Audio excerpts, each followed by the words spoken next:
the intense heat of race competition, the battle is often won and lost in the air. And those riders who spend too much time flying high can often find themselves coming down to earth with a bump. But there's part of the sport that positively celebrates big air. It's called the dirt jump. The aim is to perform the most spectacular aerobatics on a motorcycle. Dirt jumping is a new extreme sport for us, and I mean it's somewhere that the riders can really express themselves. And there are specialists like Danny Veal, first up on the 125 Yamaha. And he pulls a nothing, and I mean that's pretty hard to do, and as we see him come round again in slow motion, he's going to go up the face of the jump and get as much height and let go with everything and grab it at the last second. Well, Danny has come here just specially for the dirt jump, as has the next rider up. That's Jamie Squibb.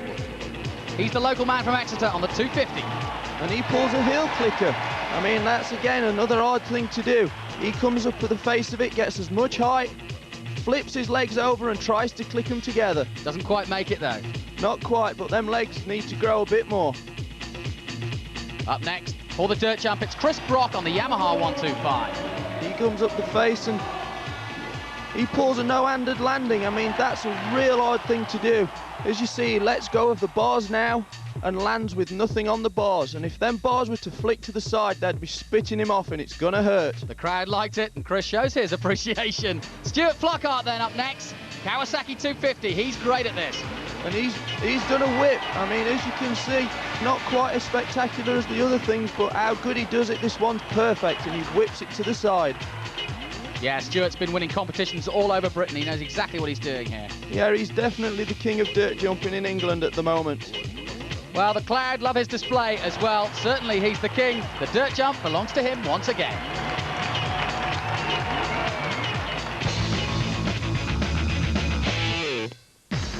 So this is the big one from Exeter, the 250 Open Final, and all the top contenders are here. Craig Anderson's there, Rob Herring is also there for Britain, Warren Edwards, Gordon Crockett of Ireland, and of course, one of the favourites, Justin Morris. My father bought me a bike when I was 3, I saw one in a shop.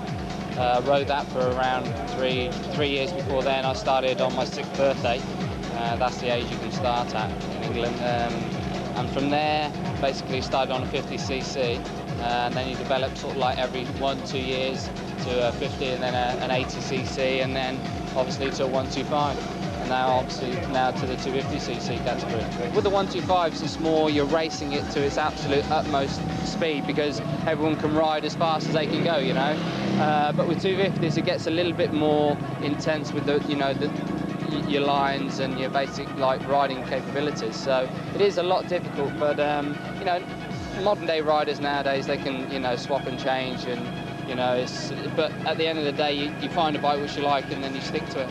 The course is fantastic. They put such hard work and the ground is fantastic. It's so much traction there and hopefully we'll show in the racing this evening. Craig Anderson, Warren Edwards, they're the two sort of like specialists in the Supercross.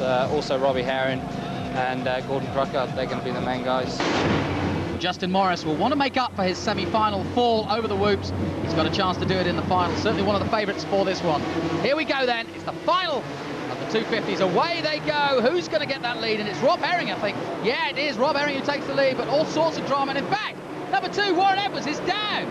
Yeah, he's gone down, so he's probably out of it, but Robbie Herring's got Finbar and McNeesy behind him and then followed by Justin Morris. Wow, poor old Warren Edwards. He's rode brilliantly throughout most of the qualifiers and the semis. Oh, another one, Craig Anderson. Well, he's down too. You could say the same of him. Yeah, he just washed out. He washed his front wheel. He just pushed it a bit too hard into that corner, and it's going to be a tough race for him to make it back from there. Well, Rob Herring is loving this. They're all falling by the wayside, all the top contenders, but not Justin Morris. He's still in it. Number 9, he's in 2nd place. Yeah, I think it's going to be a real exciting race now between Justin and Rob. I mean, they're both exciting riders, so watch out.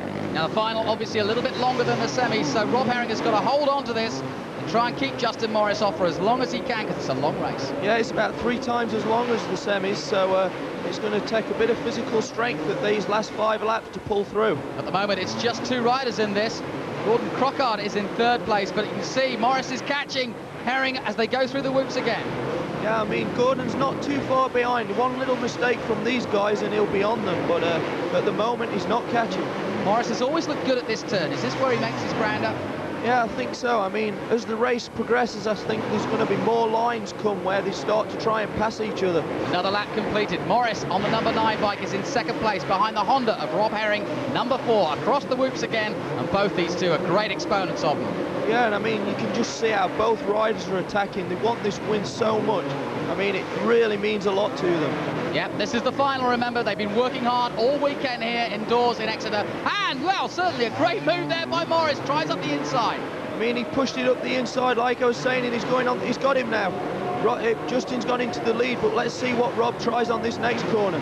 Oh, and he does. He tries himself up the inside, blocks the track completely, says, no way, no thank you, sir. I'm going through again. I mean, he tried a block pass and it worked. I mean, Justin wasn't enabled to do the slingshot round the outside and knock that extra gear to pass him through the whoops, and Rob's got the lead. Well, now we're in for a real cat and mouse as they come to that turn again. A good turn by Herring. He takes it nicely as they both go through the triple. Neck and neck again. Back markers in front of them. Here they are side by side. Well, they came together then. Yeah, but as you can see now, by these two racing like they are, oh, Justin banged Rob out the way. I mean, it's getting real exciting, but what these two guys are doing, they are slowing each other down a little bit and allowing Gordon and the other guys to catch up with them. A real motocross, supercross scrap this. This is what it's all about. Rob Herring it is, who leads just from Justin Morris, but it isn't going to be for long. Sure enough, at the inside, they're kicking the bollards out of the way. They don't care about the track at all. They know it's just each other. Yeah, I mean, Justin had a quick glance across, but oh no, Rob stuffs him again. I mean, this is what it's all about. Fantastic, exciting stuff. Well, Morris won't take that lying down at all. Inside the track goes Herring, outside goes Morris. Both of them brilliant across these whoops, and Morris getting the better of it this time. Yeah, but as you can see in the background, Gordon's catching, and also Anderson's caught up. With them having such a mayhem of banging into each other, they're allowing everybody to catch up with them. Well, Herring takes a quick look, but he doesn't need to because Morris is all over the back of his tailpipe. Alongside him now as they go into the last corner of another lap. Side by side across the finish line. Who's going to end up into the first corner? I mean, it's going to be tough. Now the lap riders are coming. Justin's gone back by him, but can he hold him off? Well, Morris tried what Herring did the lap before. Herring, though, it is who comes out on top. The number 4 bike on the Honda. Justin Morris trying to make up for that semi-final loss where he fell over during the whoops, but he's looked good throughout this one. At the moment, Herring's just holding him off. Wow, what a great race for the final. Yeah, and as you can see, the other guys are starting to push now and catch up on these, and it's going to be an exciting last 2 laps, and here they come. Anderson's gone into 3rd place. Yes, Anderson just taking Gordon Crockart there as they come over the whoops one more time. You can just see in the background, there he is, number 11 and 111 just behind him, Craig Anderson. And I think they've passed it. Yeah, Anderson's into 3rd, so this is going to be exciting now. Well, it's getting close. In 3rd place, it's getting close at the front. Here comes Morris, round the outside. Herring chooses the inside. Across the triple they go again. They're so close. It's an incredible race for the final. Back markers in the way as well. It's really going to be tough. It's going to be tough. There's 2 laps to go now, so...